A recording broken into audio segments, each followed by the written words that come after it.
Excellent. Well, hey, it's wonderful to meet you. There's so much going on, so I appreciate you taking a minute out today. Absolutely. So let's begin our journey into your work by asking you this. 5 years ago, this pandemic was raging, and there were so many things that God absolutely rearranged in all of our collective lives. How much of living through that time period has influenced the way that you do work and live life today? Oh man, so much has changed. It really taught me how to pivot and adapt quickly when needed. And so it taught me those skills in those moments. I would say that would be the biggest thing because there's so many things, especially with business now, as I'm diving deeper into business and different facets, that I'm recognizing that skill is very crucial to be able to pivot quickly. And I think that that experience had helped me do that. Well, and the real estate market too was going through so many things, so many undulations. How much of living through the real estate movement at that time has affected the way that you go about it now? Yeah, you know what? We actually just got into the real estate Okay. journey at that point. It was a very beginning process. Yeah. So we just built our first 70, not 75, I'm sorry. We just built our first 18 salon suites that we had. And Yeah. it actually didn't really affect us badly. But it was, again, the very beginning of us getting into the real estate journey.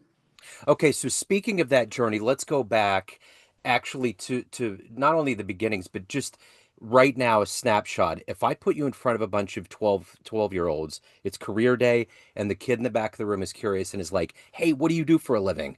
How do you answer Mhm. them? Oh, well, I do many things. Number one, I'm actually a COO in a plumbing company with my husband. Yeah. I also am a real estate investor, and my specific role in that partnership is property management. So there's 5 partners within the partnership. We all cover different roles, and mine is property management. So I oversee all of the buildings. I tenantize them, and I keep them. I nurture those relationships and keep them full at all times. So what did you want to be when you were 12 years old? What was your dream job? I always wanted to be a CEO of some sort. Okay. I loved writing. I loved the industry of authorship. And so I actually saw myself being an editor and like Okay. a big skyscraper building in the city, being a CEO or an editor in somewhere in the authorship world. So what was your favorite book growing up?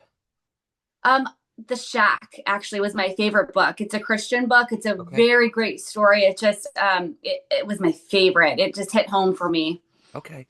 So take Yes. me back to your beginnings. Where were you born and raised? What were these seeds of being highly driven, being interested in writing, becoming a COO? How did all of this happen? What were the foundational elements that were planted? That's a great question. I was born and raised out here in Discovery Bay, actually. Which is just 10 minutes away from Brentwood. So I grew up out here. I moved away for a little bit and then came back, not realizing I was going to stay here forever. But here we are, Yeah. and just happy about it. So growing, that's a great question because there are so many things that I was very shy when I was younger, Yeah. and I if I go back, I would never picture myself as who I am today because I was so shy and quiet. So now I'm very outspoken. I am still introverted, but I have so much more confidence now than I did back then. And I think a lot of it was actually through like my teenage years. I would say like there's some hardships that I had endured that really helped me overcome those that shy quality, and it like kind of forced me into this confidence into myself because I had to overcome those struggles. And so it just taught me so much about myself. And then I really found my identity in God, and that is truly what gave me the confidence. And he's just given me all of the identity or all of the vision and the ideas of what he wants me to be doing now. And now I just feel called, and that's just the path that I'm taking. So let me ask you this. Who's been that inspirational force, that hero for you that's allowed you to find your voice, to find your way, to become who you are today? Mm. I want to say my parents, they've Yeah. always encouraged me so much. And my mom specifically, her and I are like twins. Like I am, the apple does not fall far from the seed when it comes to her. I'm like her identical twin. And so I learned a lot from her as far as she has a lot of like rejection strongholds that she struggled with, and she also was very shy and very quiet, and she has some regrets because she allowed that to hold her back. And so she's always taught me not to let those things hold me back and to just go for it and be confident in doing it and just do things messy. And so she's really helped to encourage me to get to where I am today. So, in the realm of entrepreneurship, if you could meet an entrepreneur alive today that inspires you, that might help you on your journey, who would you love to meet and talk to? I would say Ed Milet. He's one of Okay. my favorites. Yeah. I just love hearing him speak. I've learned so much from him on his podcast. I would just love to sit down and have a conversation with him. So the one thing about being an entrepreneur is that there's always this not relishing, but you embrace the failure. There's so many levels of it that allow you to grow. So with that in mind, when you look at the timeline of your career, what's the biggest risk that you've taken so far? The biggest risk I've taken so far, I think, was well, we do a lot of risk now, especially being in the real estate industry. I would say the first biggest one that's coming to mind though was the very first moment I did use a lot of money that I had inherited and I put it into an investment rather than, saving it for a down payment on a house. Yeah. It was my first time. So I honestly had no idea what I was getting into, but it was all worth the while because now it's just compounded from there. But that first risk is always scary to Oh yeah. take. Yeah, for sure. So let me ask you this. What's your philosophy on work, family, taking care of yourself? Like, you have your entrepreneurship, you have your business, but you also have your soul, you have your family. How do you parlay that out? How does that work? Is it like a Libratic scale, or how do you deal with that every day? Yes, I've actually been reflecting on that so much more because I'm always asked about balance and what that means to me. Yeah. And I would always say, I don't believe in balance and I still don't really believe in balance. I think there's more of like, I've heard it be called a rhythm of life. There's seasons where you're just more focused on getting the work done for reaching Yeah. the goals. But I also believe like we need to take care of ourselves and our health because if ultimately you're not taking care of yourself, then how are you going to do those things anyway? So fitness and eating healthy is very huge to me. And then of course my relationships and my actually I'm just recently married. We just celebrated our first year anniversary. Nice. And so I'm recognizing that those relationships really matter too. So to make sure you carve out time in your schedule for that date night, or we've been doing like Saturday morning coffee dates, Yeah. to make sure that that time is carved out. So it doesn't have to be every day all the time, because like I said, you have seasons of life. Like right now for myself, I've got so much going on that I am very business driven and it's taking up a lot of my time right now. So I don't have a lot of balance, but I do make sure that my schedule aligns with taking care of myself and also giving my husband the attention that he needs for our marriage. Sure. So let me ask you this. In a business sense, what's the best advice that you've ever gotten? Hmm.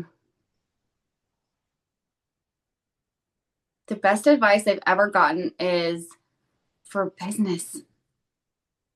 I The mean, it thing could, that's coming to mind yeah, is like to do it scared and do it anyways because there's so many things that are new to me even still so today like I mean I got into plumbing and construction and business not knowing anything about any of it and yeah, so it was a very scary thing to do but I was told to do it anyways because once you get out of your comfort zone like that's where you grow and so it's really important to step out in faith and just do the thing. And whether that's business or anything in life, for me, it's been a lot of business because business has been the unknown thing for me that I'm still learning and growing in. So just to step out and just do it anyways, and you'll learn on the way.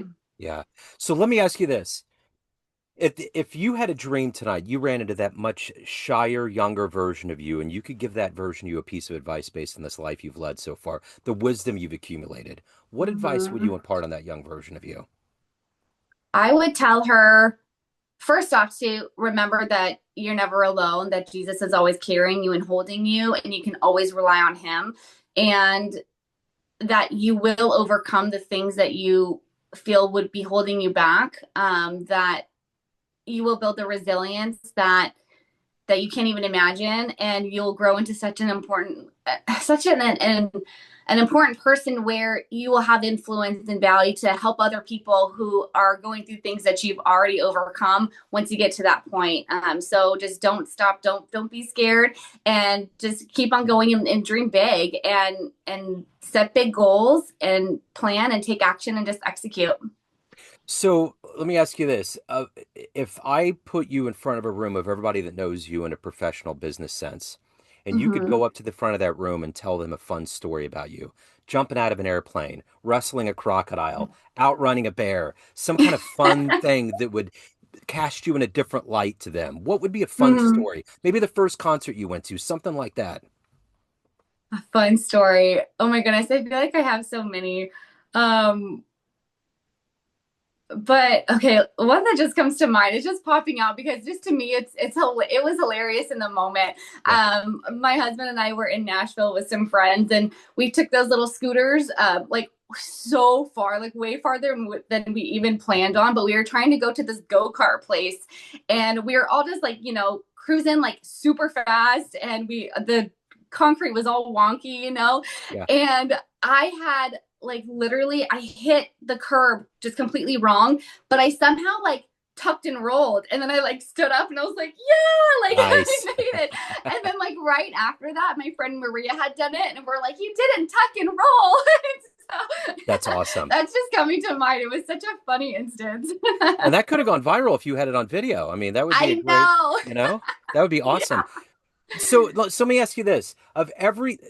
As a writer, what was the first thing that you wrote that you showed somebody and got a really good response and thought, this makes sense to me. Writing makes sense. Probably I would write letters to my friends like all the time, and that's not in a professional way, and I would Right. say, but I would just wrote all the time. I was a great pen pal for people. Yeah. We just loved writing back and forth. And then when I actually started to put some things together, um, you know, I didn't really I didn't really put anything together until this book to Yeah. show anybody in that way. And so this would be the first time with this book, I would say. Sure. But I did so much writing growing up, and it's an outlet for me. I can journal. I do a lot of gratitude journaling. I just learned this new way, actually. If you it will connect like both your right and left brain. So instead of like writing like you're just like normal, like on the lines, you start from the middle and you go out. So you act as like the Wow. middle is like the tree trunk, and you go outwards, and you would just throw everything on the page. And ever since I've been doing that, it's been like such a different sensation for me because it's Wow. bringing the creativity together with everything else. And so it's been really fun because it's just bringing something else out. So That's um interesting. yeah, I Yeah, just that's heard that cool. on a podcast actually. So I tried it and I was like, wow, this is really different. It's amazing how it will just change the way that you feel after you're done writing. That is interesting because it's just rewiring your brain. You're doing the same thing, but instead of Mm-hmm. doing what we say, because even I've gotten books in Chinese and you start from the back and work your way up. It's like Yes. reverse, you know? So if, Wow. if Yeah. you just kind of reverse engineer your brain, so writing a book is a big deal. And for no one that's done it out there, it is a really big deal. It's not an easy thing to do. So talk to me about Mm-hmm. your book. Talk to me a little bit about what made you want to do this and how good it feels to have it. Mm. Yes, I've been wanting to write a book for so long. I actually started when I was 21. I started three different times, and I ended up getting to chapter five, and then I was like, it didn't work out at the time. I was like, Yeah. okay, timing's not right. But I've always wanted to write one, and I didn't know exactly what yet. The very first one I wanted to do was a self-improving novel, Hmm. but having never written like a novel before, it was kind of overwhelming to me. So I decided to do a self-help instead. Yeah. And I mean, like I said, I've been journaling for so long anyway. So I accumulated all of the things in the last 10 years that I've really put together to help me grow into who I am today. And I was like, I think this can really help somebody else. And so that's where it all started.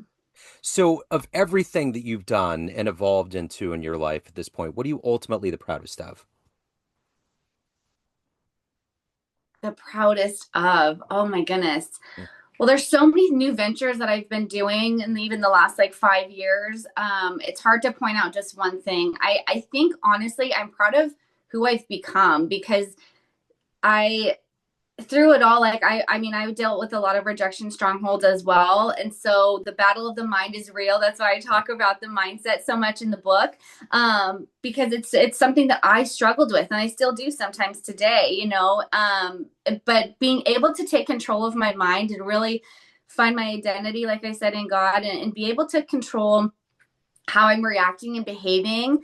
I think that's something I'm really proud of myself for, because I didn't do that and I wasn't able to for so long. My thoughts in my mind, and then therefore my behaviors, like it just took control over everything. And so being able to learn how to do that, I'm really proud of that, and who I've become, like I said, because it will ripple effect into everything else that I'm doing. It's really affected my business. It's affected my book, Yep. there's so many different things. So. So let's take that a step further. Everyone has a perception of you, family, friends, clients, colleagues, everyone that knows you gets your book, but you run the show. What's your perception of you? Who do you think you are? I am someone who is resilient and confident, but doesn't lean on my own understanding. I have a very strong relationship with God and Jesus, and I have a very positive attitude and mindset. And I'm very passionate about fitness and health. And I think a lot of people tend to come to me when they're looking for some advice to get out of that negative mindset, because that's what I've written about. They know I talk about that and that I've already overcome that. So if anybody wants to pick up your book, they want to reach out, they have questions, any of the good business in your world, where's the best place to go? They can reach me on Instagram at Jamie Mallek, or even on my website at jamiemallek.org. Okay, I will put all the links in the show notes. Jamie, this has been great. Thank you so much. Final question. What's the greatest thing about living in Northern California?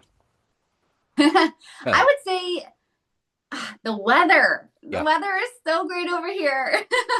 Do you, It's do going to you, be beautiful today. do you have any of the problems with the fires up there in Northern California, or is it? Oh, yes. Yeah, you okay. So I didn't know if Yeah. maybe it was a little bit more wet and temperate where it wasn't so much like Southern. I wasn't sure. Yeah, actually, literally just last weekend, we had one.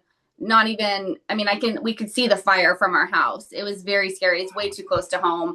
Yeah, because we're out here in the countryside. So a lot of these hills go unmanaged. And so, yeah, that happened just not long ago. So, It's weird, coming from Missouri because it's all the vegetation's different.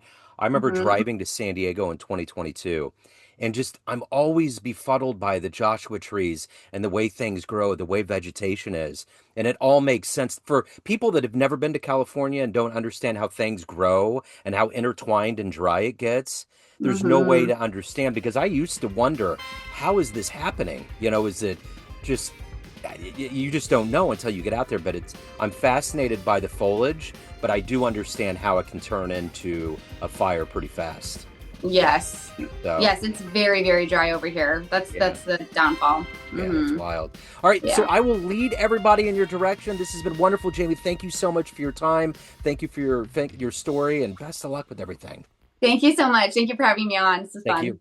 Take care. Hello, friends. Joe Dimino here. I just wanted to let you know that after 30 years or so, I have finally released my first book of poetry through the mighty Spartan Press here in Kansas City, Missouri. As the creator and host of both Neon Jazz Radio and the Famous Interviews with Joe Dimino podcast, along with being a visual artist, I'm ready to embark on a new adventure and want you to be a part of it. You can get a copy online via Barnes & Noble, Amazon, and actually on the streets in Kansas City at the great Prospero's bookstore off 39th Street. You can also visit joedimino.com for links to the book, to more poetry, and everything in my world, including paintings. Thanks for all of the love and support over the years, and please dig the words.